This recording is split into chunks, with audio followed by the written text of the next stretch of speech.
Welcome students. Welcome to the next lecture of English Language and Literature, Code 184, CBSE Class 10, second term syllabus. This is the worksheet number 49. That is to be done on 22nd of December.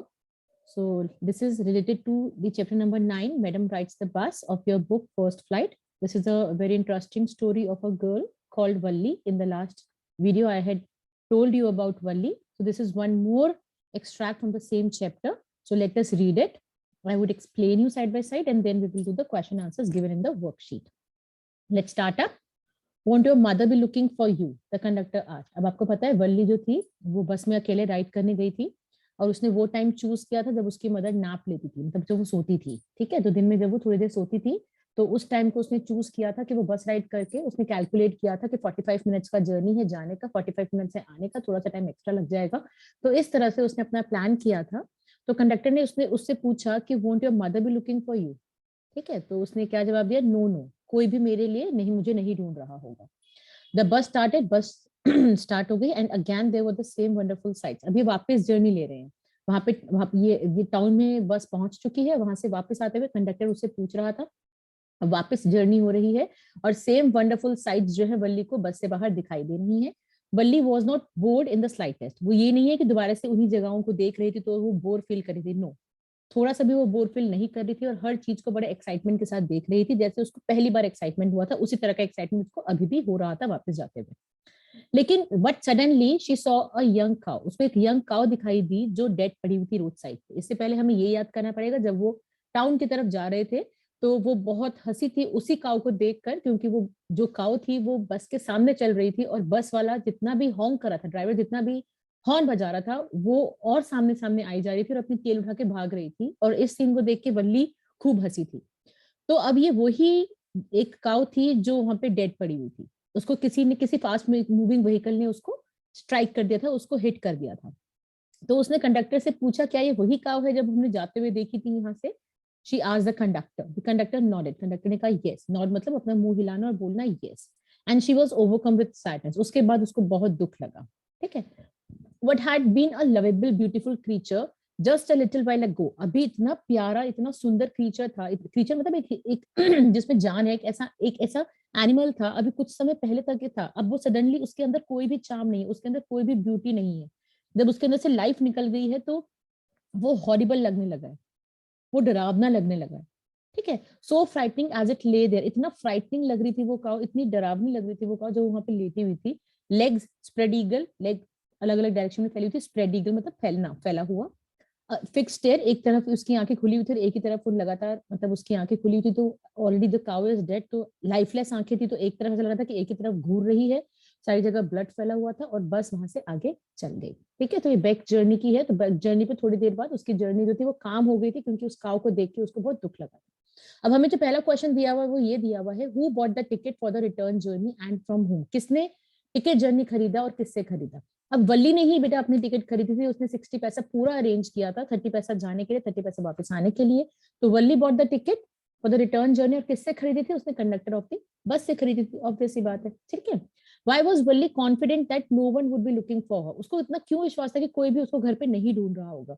क्योंकि Valli was confident that no one would be looking for her as it was the time her mother would nap। ये वो time था जब उसकी mother सोती थी, तो उसको पूरा विश्वास था क्योंकि उसने इतना अच्छा प्लानिंग किया था। How did Valli react to the same sights on her way back? जब उसको सेम दृश्य, सेम साइट्स नजर आ रहे थे बस से बाहर बैक जर्नी में भी, तो उसका क्या रिएक्शन था? मैंने कहा था ना उसका सेम रिएक्शन था, वो उतनी ही एक्साइटेड थी। काउ देखने के बाद थोड़ा सा वो सैड हो गई थी।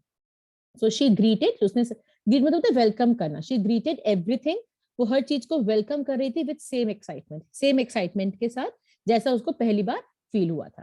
Okay, what happened to the young cow? Young cow को क्या हुआ था? आपको पता है एक फास्ट मूविंग व्हीकल ने उसको स्ट्राइक कर दिया था। तो आपको एज इट इज आपको एक्सट्रैक्ट में से मिल जाएगा, young cow was lying dead by the road side and it had been struck by a fast moving vehicle. एक फास्ट मूविंग व्हीकल ने उसको स्ट्राइक कर दिया था।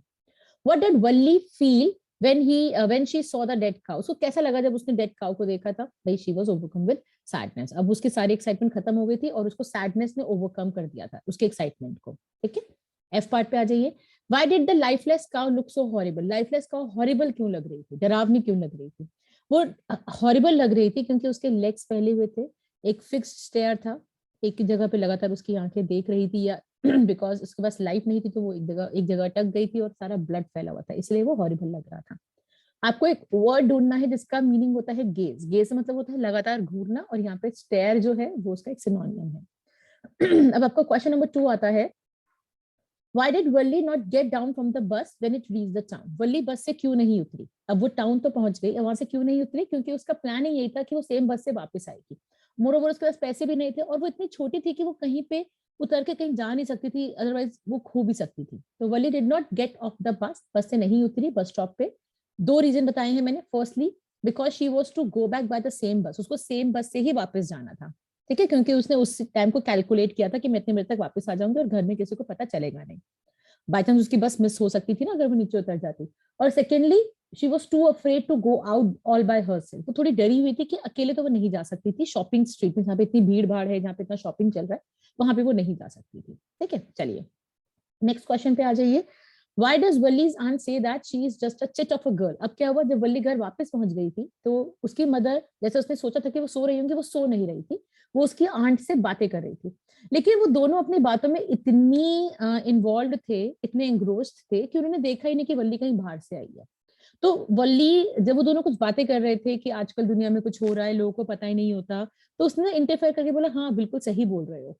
मतलब लड़की ने, इस वली ने इंटरफेयर किया। तब उसकी आंटी ने बोला कि she is a chit of a girl. Chit of a girl मतलब जब हम किसी को एक्सप्रेस करते हैं कि भैया गलत तरीके से बात कर रही है, बड़ों के बीच में नाक अड़ा रही है, तो इस तरह से हम इसलिए इसकी आंट ने उसको बोला chit of a girl. Valli found a mother and aunt talking to each other. जब वल्ली घर पहुंची तो उसको उसकी मदर और आंट बातें कर रहे थे।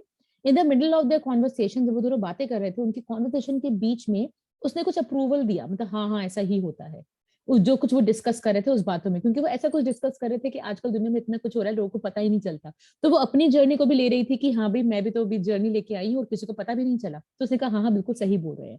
तो उसने इंटरफेयर किया, तो उसकी आंट ने उसको कहा शी इज अ चट ऑफ अ गर्ल, जो एक तरीका है एक्सप्रेस करने का डिसअप्रूवल, कि भाई इंटरफेयर कर रही है बड़ों के टास्क में, इस तरह से उसको थोड़ा सा बोलते हुए, डांटते हुए कि this is what a chit of a girl, कितनी the chit of a girl है ये। ठीक है, चलिए।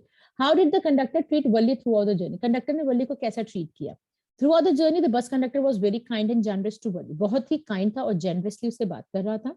ही was helpful and wanted to help Valli get into the bus. जब वो शुरू में आई थी तो उसको बस में चढ़ने में भी वो मदद कर रहा था। एंड ही कॉल्ड वल्ली, बेटा स्पेलिंग गलत हो गया मेरे से, ये VALLI है, आप ठीक कर लीजिएगा। ठीक है, मैंने वैली लिख दिया यहाँ पे गलती से। ठीक है, कई बार ऑटो चेक में अपने आप हो जाता है ये। ही कॉल्ड वल्ली मैडम, उसने वल्ली को मैडम भी बोल रहा था वो, क्योंकि वो बड़ी कॉन्फिडेंटली बिहेव कर रही थी, और वो उसका कंप्लीट केयर भी कर रहा था, और उसको हर स्टेप पे गाइड कर रहा था।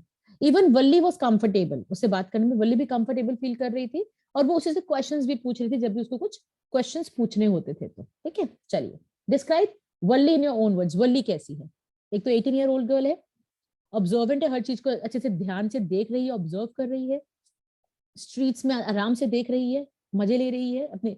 जब वो घर के बाहर भी खड़ी होती थी, गली में देखती थी, सब चीजों को ऑब्जर्व करती थी वहीं से, तो उसने सारी इन्फॉर्मेशन निकाली, कितने बजे बस जाती है, कितने बजे बस आती है, कितना चार्ज है, उसने वहीं से सारी इन्फॉर्मेशन निकाली। इसका मतलब वो बहुत बड़ी ऑब्जर्वेंट है। एक ड्रीमर है, उसने अपना सपना देखा था और सपने को पूरा किया था। कॉन्फिडेंट है, और अपने आप को एक ग्रोन अप फील करती है कि मैं एक बड़ी औरत हूँ, मतलब एक बड़ा इंसान हूँ, मेच्योर हूँ, she has maturity in her. However she easily gets annoyed, हाँ डिस्टर्ब जल्दी हो जाती है। ठीक है, क्योंकि वो ध्यान है वो आंटी, एक आंट थी, तो उसको वो अच्छी नहीं लग रही थी। और if other spoke nose in a business, और बस में कोई भी उसके अगर उससे कुछ बात करने की कोशिश कर रहा था तो वो इरिटेटेड सा फील कर रही थी। मेटिकुलस है, मेटिकुलस मतलब होता है कैलकुलेटिव, कि उसने थोड़ा दिमाग लगा के कैलकुलेट किया कि कितने बजे जाएगी, कितने बजे आएगी, कितना पैसा चाहिए, कैसे जाएगी। ठीक है, तो ये मेटिकुलस थी, जैसे उसने अपनी जर्नी को प्लान किया था, वो फ्लॉलेस जर्नी थी, बिना उसमें कोई गलती भी नहीं करी उसने, ना ही कोई गलती हुई उसकी प्लानिंग में और एग्जीक्यूशन में भी। तो वो एक इंटेलिजेंट है, मेच्योर है, और एक कैपेबल गर्ल है। ठीक है, तो ये हो गया है, मैंने आपको समझा दिया ये वाला वर्कशीट, आप कर लीजिए आराम से। और अगर आपको कोई प्रॉब्लम आती है तो कमेंट बॉक्स में लिख के आप डेफिनेटली मुझसे शेयर कर सकते हैं, अपने आंसर्स भी आप मुझसे शेयर कर सकते हैं। ठीक है, stay connected, stay tuned, be happy always.